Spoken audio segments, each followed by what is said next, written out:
So deuterium is a labeled hydrogen isotope that's incorporated into water. So in water, it's H2O, right? 2 hydrogens and oxygen. So one of those hydrogens is labeled as deuterium. So how well that hydrogen sort of gets mixed up in your body and incorporated into the water that's already in your body, when you do that second saliva sample, it will tell us your total body water, and then we can figure out your body composition from that. In the pregnant women study, actually, we had women, we'd take their blood, or a saliva sample actually, and then we'd have them drink this certain amount of deuterated water, and then have a saliva sample 3 hours after, and that would tell us their body water composition, and then we can tell their body composition from that. So the idea in the maternal population was that body water is so variable in them, maybe that would give us a more accurate picture of body composition. The deuterium is definitely expensive. I mean, thousands of dollars for these tiny little tubes. You mix it with regular water, and it takes a lot of analysis and everything in a lab, but it's another great resource to have, especially when you're doing research and you want to make sure it's as accurate as possible. You can use multiple methods. So you could do a DEXA and deuterated water, or you could do a BOD pod and deuterium, or a Tanita scale and a DEXA, and find what the best technique for that specific population might be. Energy expenditure, a lot of people, I think of energy expenditure as just how physically active you are. So I ran a marathon, I expended 26,000 calories or whatever. But energy expenditure, your body expends energy just eating food. So the thermic effect of food is the energy that it takes for your body to break down, digest, and distribute the food throughout your body. The basal metabolic rate, or BMR, is just how much energy it takes for your body to keep you breathing and thinking and moving and digesting and all of those things, keep your liver working and everything, your stomach pumping. So it's not something that you're conscious of actually doing, but it's your body using this energy that you're putting into it. And then there's physical activity. So going to the gym. A lot of the times also your energy expenditure will increase if you've had a recent burn, or if you're injured or sick. Your metabolism ramps up because your body is having to work extra hard, so it's using the energy that you're giving it more to try to recover from a burn, or building protein, building back muscle, those things. So there are a few different ways that we measure energy expenditure in research. One of those ways was the heavy water, like I had earlier talked about, and then the Actical, or an accelerometer. Actical is a brand of accelerometer that we use, and this is just a little band. You put it on your waist, you can wear it under your clothing. We typically have people wear it for about 7 days. They can wear it in the pool. It's water resistant, so they can wear it for 30 minutes up to 3 feet deep, but definitely not, scuba diving or something. And they can take it off when they're sleeping, but other than that, we have them wear it, and it'll tell us not only how many steps they take. So a pedometer can tell you your energy expenditure to an extent, but the Actical is sort of a pedometer on steroids. So it's also telling you how vigorous you're moving. It can tell multiple directions, so not just forward and backwards. There are Acticals that you can have on different parts of your body that'll tell, you're moving your arms around and you're moving your legs around, and so they're more acceptable to different types. We've done studies also using an Acta watch, so it's pretty much an Actical that you just wear on a wristband, and that's used a lot in sleep studies to see how people are moving around and things in their sleep. But it's another great tool to tell.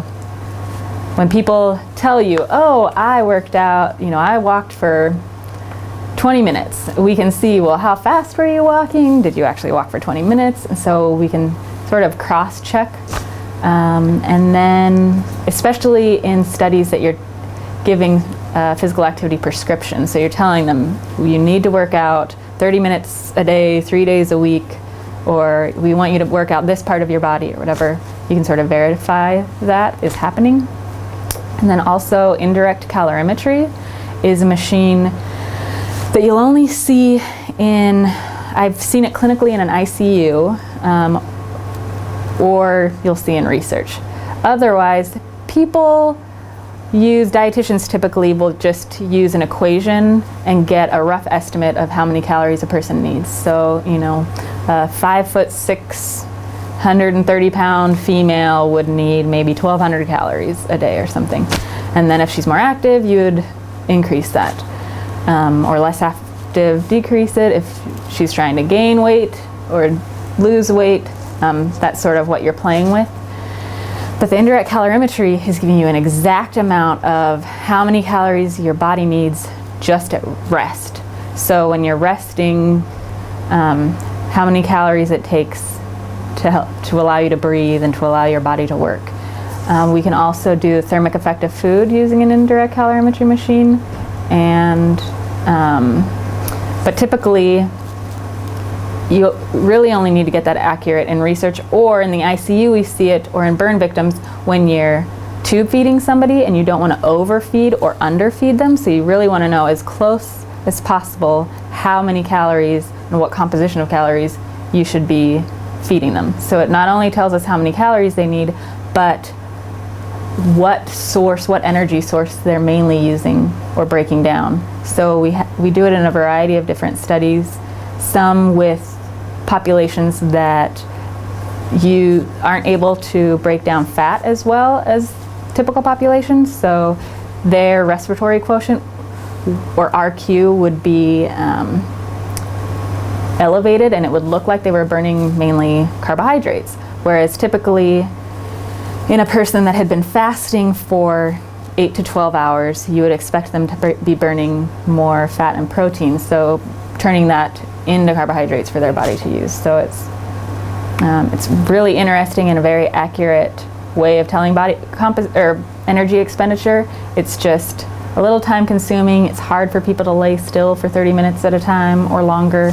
We have gas tanks on them with a known amount of oxygen, nitrogen, and carbon, and mainly what we're measuring is the air that is exhaled, so the composition of the air that's exhaled. So if you have an increased amount of carbon that you're exhaling, things like that will tell you what your body is breaking down preferentially, and then it can tell us how many calories you need using these equations. So ideally for a resting energy expenditure, we would do a 30-minute test. So 20 minutes, I would come in, have them resting for 20 minutes, or ideally they would have just woken up from sleeping or something, because we want them as close to resting as possible without falling asleep. Because when you fall asleep, your metabolism goes lower than when you're awake. So we want them to be awake, but not exerting themselves in any way or moving around. The respiratory quotient is telling us what energy source you're typically using, or you're mostly using. You're never just burning one thing. You go to the gym and they say, oh, you're in the fat burning zone. You don't get to choose, oh, now I'm going to be burning fat. Okay, well, I'm going to be burning protein right now. That would be awesome, but it's not realistic. So the respiratory quotient is telling us, oh, your body is mainly burning carbohydrates and some protein and fat. Oh, it's mainly burning protein and fat. Oh, it's only burning, just almost completely carbohydrates or whatever. Say you just ate a meal, you'd mostly be burning almost all carbohydrates. So your respiratory quotient would be really close to 1.